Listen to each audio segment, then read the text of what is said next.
வீடு வாங்கணும், நிலம் வாங்கணும். என்ன பார்க்கணும் அப்படின்னா, நம்ம எல்லாரும் என்ன பார்க்குறோம் அப்படின்னா, அந்த வீட்டுக்கு அல்லது அந்த நிலத்துக்கு சரியான பட்டா இருக்கா? இல்லை அதில் எதுவும் வில்லங்கம் இருக்கா? அந்த நிலத்துல அந்த பட்டாவிலையோ அந்த சொத்துலேயோ ஏதாவது வில்லங்கம் இருக்கா? அது ஒன்று.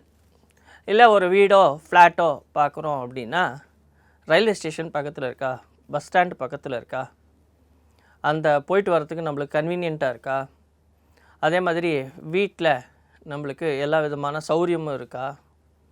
வீட்டுக்கு பக்கத்தில் இருக்கிறவங்களாம் நம்மளுக்கு ஒத்துழைப்போட இருக்காங்களா? இதெல்லாம் நம்ம பார்க்குறோம். பக்கத்தில் ஹாஸ்பிட்டல் இருக்கா, ஸ்கூல் இருக்கா, எல்லாத்தையும் பார்க்குறோம். ஆனால் நாம் பார்க்க மறந்தது என்ன? அதனால் நம்மளுக்கு வர பிரச்சனை என்ன? அதை பற்றி தான் நாம் இப்போ பார்க்க போகிறோம்.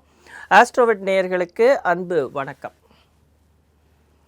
இப்போது ஒரு வீடு வாங்குகிறோம் அல்லது ஒரு நிலம் வாங்குகிறோம் அப்படின்னா, நாம் பார்த்த விஷயங்களை விட முக்கியமாக நாம் பார்க்க மறந்த விஷயங்கள் அப்படின்னு ஒன்று இருக்குது. எல்லாருமே இந்த டாக்குமெண்ட்டை பார்க்கும்பொழுது தாய் பத்திரம்னு ஒன்று வச்சுருப்போம். அந்த தாய் பத்திரத்தில் நீங்கள் நல்லா பார்க்கணும், யாருது அது, நிலம் யாருது, வீடு யாருது அப்படின்னு நம்ம பார்த்தோன்னா, சிலர் அந்த வீட்டை விற்கும் பொழுதோ அல்லது அந்த நிலத்தை விற்கும் பொழுதோ அவங்க ஒன்று வேறு இடத்திற்கு மாறி போகிறதுனாலையோ, இல்லை வெளியூர் வெளிநாட்டிற்கு போகிறதுனாலையோ, இல்லை வேறு சொத்துக்கள் வாங்குவதற்காகவோ, இது போன்ற விஷயங்களில் ஒரு சந்தோஷமாக அவங்க விற்கிறாங்க அப்படின்னா எந்த பிரச்சனையும் இல்லை.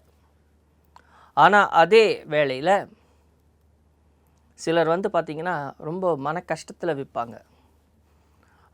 ஒன்று உங்களுக்கு எல்லாருக்கும் நல்லா தெரிஞ்சிருக்கும். நிறைய நியூஸ்லாம் பார்ப்போம் நம்ம.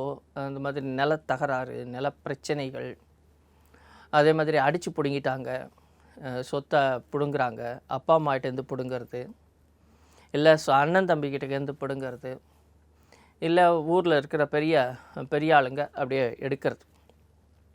எடுத்து அதை ரியல் எஸ்டேட்டாக மாறும் பொழுது, அப்போது இந்த கொடுத்தாங்க இல்லையா, அவங்களுடைய மன உளைச்சல்கள் தான் அங்கே இருக்குது.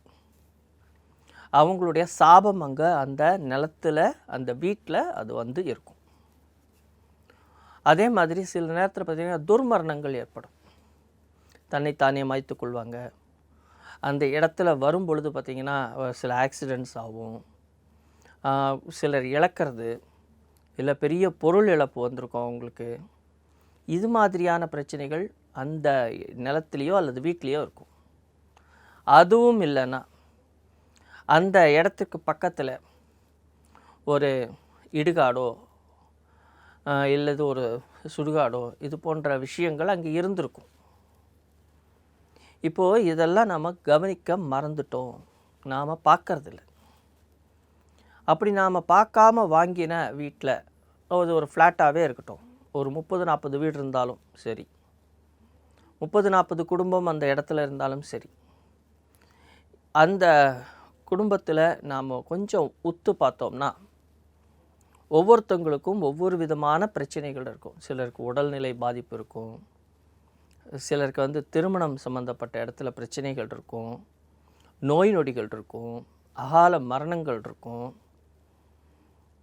அவங்களுக்கே தெரியாமல் சில இழப்புகளை அவங்க சந்திப்பாங்க. அதே நேரத்தில் பார்த்திங்கன்னா அவங்களால எந்த விதமான விஷயமும் செய்ய முடியாமல் ஒரு விதமான முடக்கம் இருக்கும் அவங்க வீட்டில். அவங்க எல்லா விதமான நம்ம ஜோதிடத்தை பொறுத்த வரைக்குமோ இல்லாட்டி ஒரு மாந்திரீகம் வச்சுட்டாங்களோ அது இதுன்னு சொல்லிட்டு நம்ம அலைஞ்சிக்கிட்டு இருப்போம். அந்த ஒரு குடும்பத்துக்கு மாத்திரம் அந்த பிரச்சனை இருக்காது.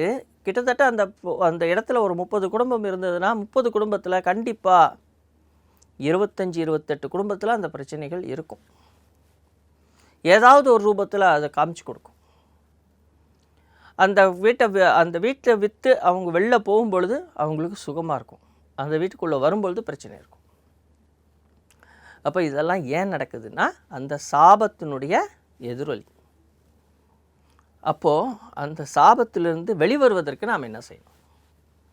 அப்போ இந்த தோஷத்துக்கு பேர் என்ன அப்படின்னா, இதுதான் சல்லிய தோஷம்.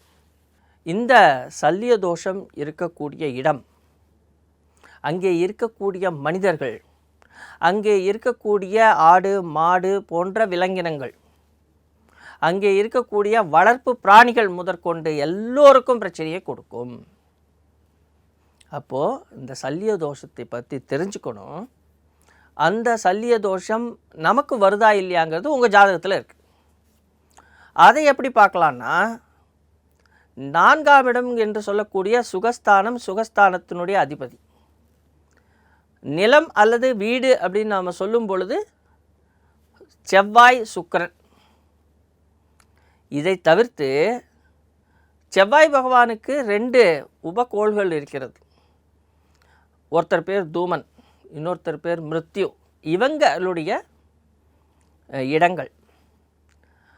அதே மாதிரி சில நேரங்களில் வாங்கக்கூடிய நேரம்னு ஒன்று இருக்குது பார்த்தீங்களா, அதனுடைய தசாபுத்திகள். இது எல்லாம் சேர்த்து ஒரு மனிதனை அந்த இடத்தை வாங்க வைக்குது. அதற்கு பின்னாடி அந்த பிரச்சனைகளை வர வைக்குது. அப்போ இந்த சல்லிய தோஷத்தை உங்கள் ஜாதகத்தில் இருக்குதான்னு தெரிஞ்சுக்கோங்க. அல்லது உங்களுடைய இடத்தில், அதாவது நீங்கள் அந்த மாதிரியான பிரச்சனைகளில் இருந்தால் முதல்ல அதை சரி பண்ணி அந்த இடத்தை சரி பண்ணணும்.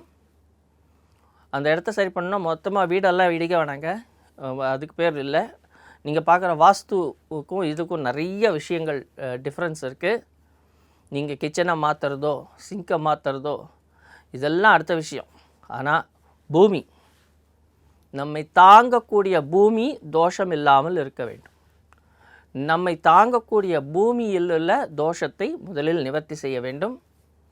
அவ்வாறு நிவர்த்தி செய்யும் பொழுது நாம் அந்த பூமியில் நன்றாக வாழலாம். குடும்பம் சேமமாக இருக்கும்.